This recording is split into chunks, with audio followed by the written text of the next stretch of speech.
Busted. President Joe Biden caught using a cheat sheet during his first news conference since announcing his re-election bid. And on it, look at that, pre-selected questions that reporters were going to ask. Peter Doocy was at the White House yesterday, and he's there again today on Take Your Child to Work Day. Hey, Peter. Good morning. President Biden is saying that questions about his age are fair game, but he doesn't think being 80 is slowing him down. With regard to age, I can't even say, I guess, how old I am. I can't even say the number. It doesn't register with me. And but the only thing I can say is that one of the things that people are going to find out, they're going to see a race, and they're going to judge whether or not I have it or don't have it. There's this. Some zoomed-in photos appear to show that President Biden had a near verbatim copy of a question that he would be asked in advance. We've seen him before with a grid showing reporter names and faces, but having the question or almost exactly the question is a major break from norms. Now we're going to take some questions. The first question is from Courtney of the Los Angeles Times. Thank you, Mr. President. Your top economic priority has been to build up U.S. domestic manufacturing in competition with China. Are you damaging a key ally in the competition with China to help your domestic politics ahead of the election? What she said there is a little bit different than the pre-printed question on that reporter Q&A sheet, but it's really, really close, and it opens a whole can of worms because if President Biden has a question scripted in advance, then it could be staff passing him a scripted answer in advance.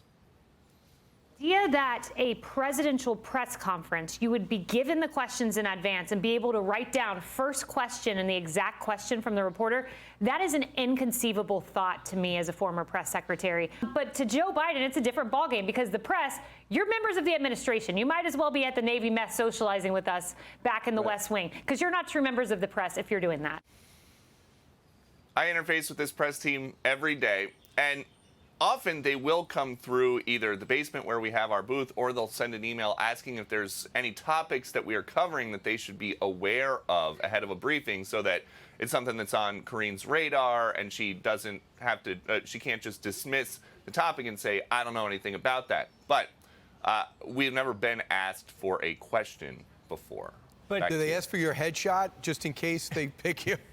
I mean, I couldn't believe her picture was on there, the question. I actually do have some headshots down in the booth. I just hand them out. Yeah. They don't ask for that, but I do. Just anybody that comes down, hey, who am I making this one out to? How many does Mark Meredith have now?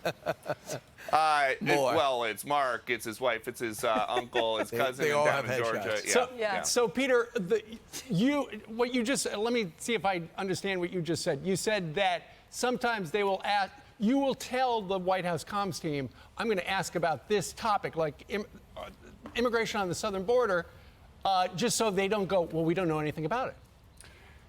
Yeah, basically. And that way, if there is something, this White House wants to talk about like MAGA Republicans and gun control and abortion access, and that's it.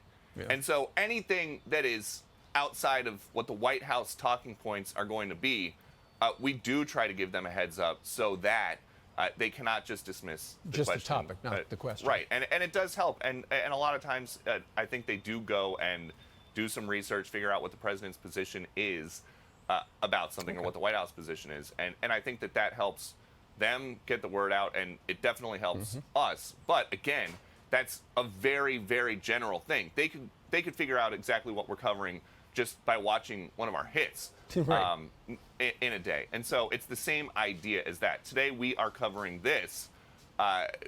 If we get a question, right. Any difference between Jen Psaki's press team and this one? It works pretty much the same.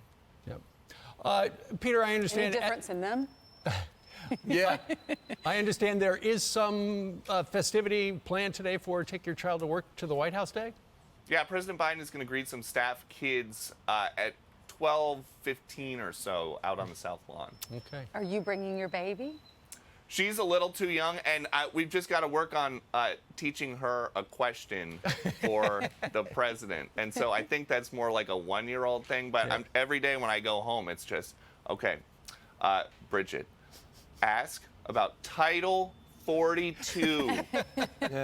42. Oh, look at you. That's a great job. I see a great children's book in your future. Yeah. She'll get there, yeah. Peter, Ainsley's going to bring Hayden next year. Do you remember when I used to bring you, Mary, and Sally to bring your kid to work day? I do. I remember it well.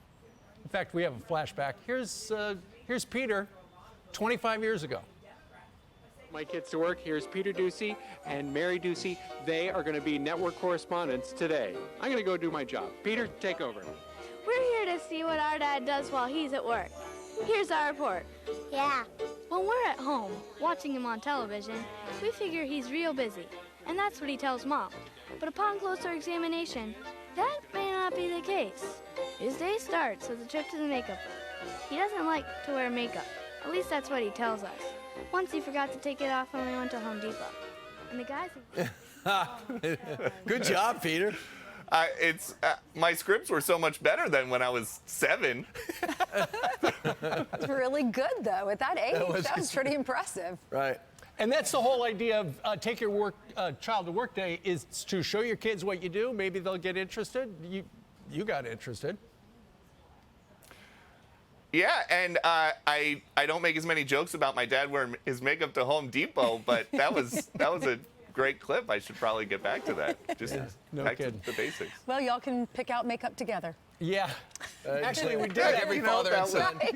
We did that once in Oklahoma. We went to the Folds of Honor golf thing, and I said, you know what? I didn't bring any powder. And so Peter and I went to the cosmetic row at CVS there in Owasso, Oklahoma. They actually had a pretty good selection, if I remember, so that was helpful. A lot of Oklahomans I know bond at the rodeo. You guys bond at buying Maybelline. Right? It was CoverGirl. Oh, Cover. All right, Peter, thank you very much. I'm Steve Doocy. I'm Brian Kilmeade. And I'm Ainsley Earhart. And click here to subscribe to the Fox News YouTube page to catch our hottest interviews and most compelling analysis.